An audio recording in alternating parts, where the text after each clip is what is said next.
Hey, welcome into the Snap Fantasy Football Podcast. Week 17 is here. We're doing tight end rankings, maybe not even rankings, but strong plays and some fades. And I'll start with a fade. Look, you've probably relied on Travis Kelce to get to your Week 17 championship, and now your commissioner has taken the ability for you to play him away from you by putting your championship in Week 17. Let him know. Let him know that you're upset. Let them know that we're upset. We're here for you. It's not fair.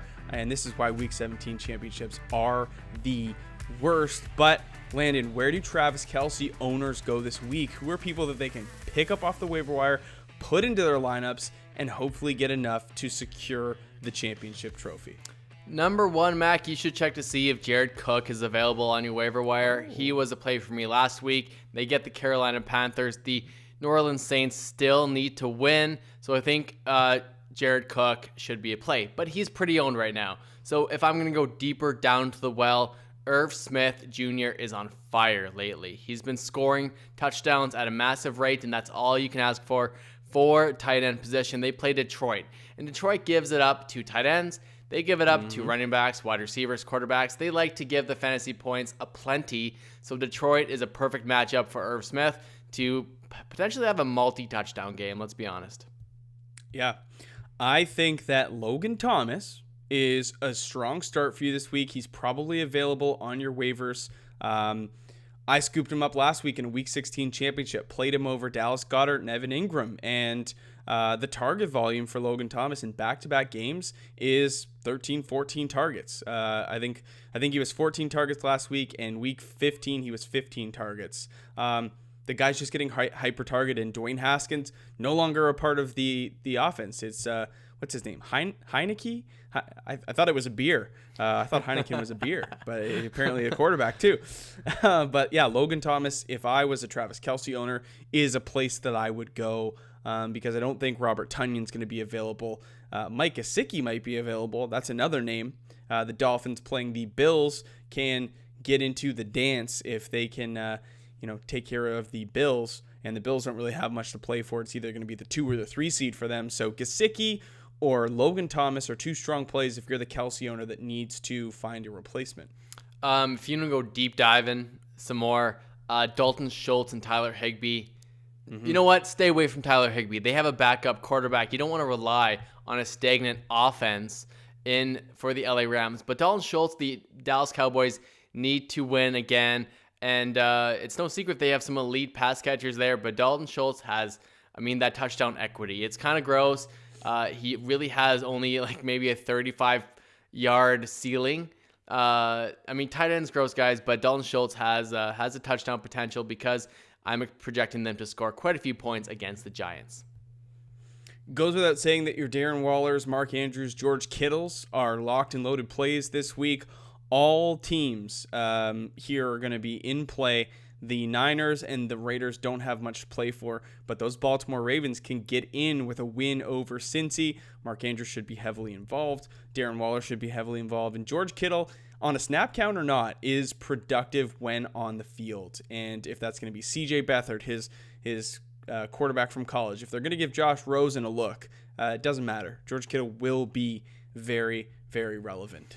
If you have specific questions about your lineup, flex questions, doesn't even have to be a tight end question, drop it in the comments below. We'll answer every single one. We have a lot of other videos, our top plays for the week for Week 17, quarterbacks, running backs, wide receivers. They're all on the channel, so go make sure to check that out. Subscribe while you're there, and we can try to help you kind of navigate this tough Week 17 championship. What do you do with a guy landing like TJ Hawkinson, who's probably going to be without Matt Stafford? They're going to chase Daniel, the $38 million backup earner, who's really one of the worst in the league, in my personal opinion. Do you give TJ another go? I think you have to. I think maybe he was dropped after a couple dud weeks, but I hope not. I think TJ Hawkinson is still a play. You just have to roll with it. You got to hope and pray that it's a chance. Everyone for Detroit really suffered last week. DeAndre Swift and Marvin Jones Jr., TJ Hawkinson was not a part of. If you have another option Logan Thomas, absolutely. You play Logan Thomas every single time. Even Mike Gesicki, I would play over Hawkinson right now. I would consider even playing Austin Hooper over TJ Hawkinson. But it's tricky. It's tricky to figure out a better play than Hawkinson this week if you're scrounging the waiver wire.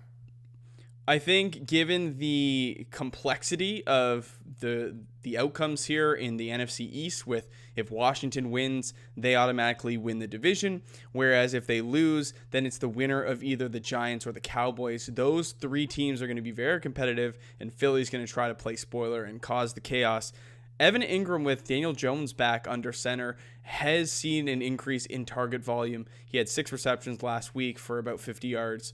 It's not great, but in a matchup against the Cowboys, which we see them give it up defensively all the time, Evan Ingram might not be a bad play if Daniel Jones is going to start again. So I don't think Evan Ingram will be owned by a lot of people given his recent performances, and I dropped him myself in a league to pick up Logan Thomas, kind of like I said. But I think that might be a good play. I would probably play Evan Ingram over TJ Hawkinson, if I'll be honest with you. But yeah, it's a good call, Mac. You've got some great options here at tight ends. Make sure if you're here, it's a quick video, but hit that sub button, hit that like button, and comment below your best plays for Week 17. And what were your best plays on Week 16 if you're here just for fun? Just for fun. Stay locked and loaded to the channel. Click that subscribe button. Stay tuned for Dynasty content, for rookie content over the off season, and get it right for 2021, man. Have that talk with your commissioner. Say, I need Travis Kelce. If I'm going to spend that first or second round pick on him, I need to have him for my fantasy championship. Don't let him make the same mistake, or her make the same mistake in 2021. We will see you soon. Get that championship. Let us know how you did, and take care.